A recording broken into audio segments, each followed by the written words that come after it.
धाराशिवला 10 तासात 10 लाख वृक्ष अशी संकल्पना होती. तर ती संकल्पना माझ्या 2 महिने त्यांचा फोन आला होता मला की तुम्ही या. तर मी म्हटलं माझा याच्यावर विश्वास नाही, कारण बीडला जो गिनीज बुक ऑफ वर्ल्ड रेकॉर्डमध्ये नाव करून 15 लाख लावले होते, त्याचा मला अनुभव चांगला नव्हता. मी गेलो नव्हतो त्या कार्यक्रमाला. पण गेल्या वर्षी इथं धाराशिवचे जे कलेक्टर आहेत कीर्तिकरण पुजार, तर मी आमच्या सह्याद्री देवराची माणसं पाठवली. त्यांचं काम बरोबर आहे का बघितलं. मला बराचसा विश्वास पटला आणि मी म्हटलं की ओके येतो. मी प्रत्यक्ष जाऊन ते काम बघितलं. आणि यावर्षी ज्या कसं आहे की कोणी सक्सेस झाला तर एका रात्रीत होत नाही, त्याची 10-5 वर्षाचा अनुभव बघावा लागतो.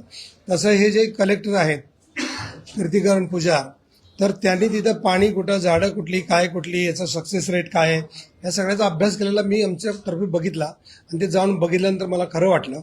मी त्यांना गेल्या 10 वर्षापासून हा विचार करत होतो की प्रत्येक देवस्थानामध्ये वृक्षप्रसाद योजना सुरू व्हावी.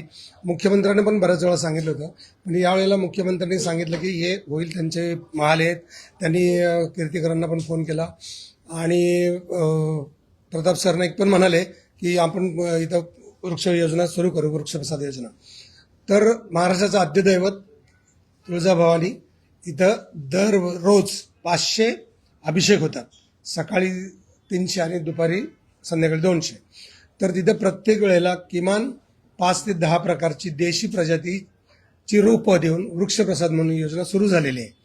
आता ही योजना पूर्णपणे देवस्थान आणि सरकार यांच्या वतीनं चालू झालेली आहे. ती योग्य प्रकारे चालेल अशी अपेक्षा करतो. त्याला काही लागलेलं सहकार्य आम्ही करणारच आहोत. पण त्यानिमित्तानं आज एक देवराई तिथं व्हावी असं आमच्या त्या भाषणात ठरलं. आणि मग इथं इंडियन ऑइल, रिलायन्स आणि अजून 4-5 कंपन्यांच्या लोकांना बोलवलं होतं. आणि त्यांनी पहिल्यांदा आम्हाला CSR स्पॉन्सर करेल आणि 5-5 एकरच्या 5 देवऱ्या आम्ही धाराशिवमध्ये करू अशी अपेक्षा आहे. त्याचे प्रस्ताव आता देणार आहोत. त्याचप्रमाणे गेल्या 10 वर्षात आम्ही 40 देवऱ्यापर्यंत पोहोचलेलो आहोत.